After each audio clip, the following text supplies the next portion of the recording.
Hello everyone, how are you doing? This is MD Tech here with another quick tutorial. In today's tutorial, I'm going to show you guys how to disable your network adapter on your Windows 11 computer.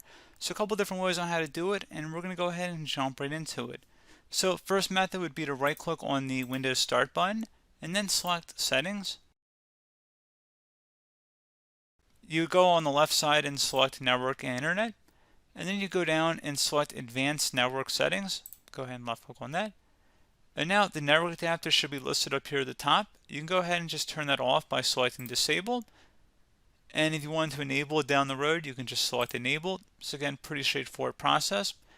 And now it might take a second or two to actually connect, so don't be surprised if it takes a moment here. And you can see we're connected again.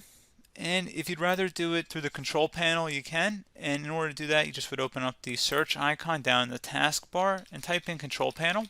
Best result should come back with control panel. Go ahead and open that up.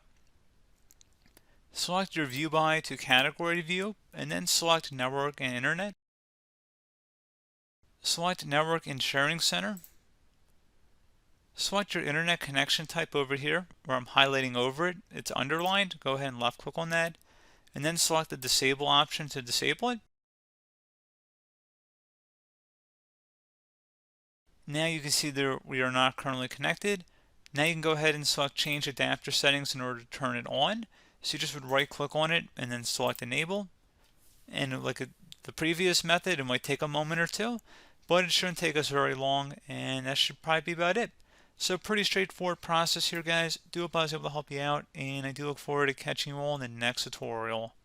Goodbye.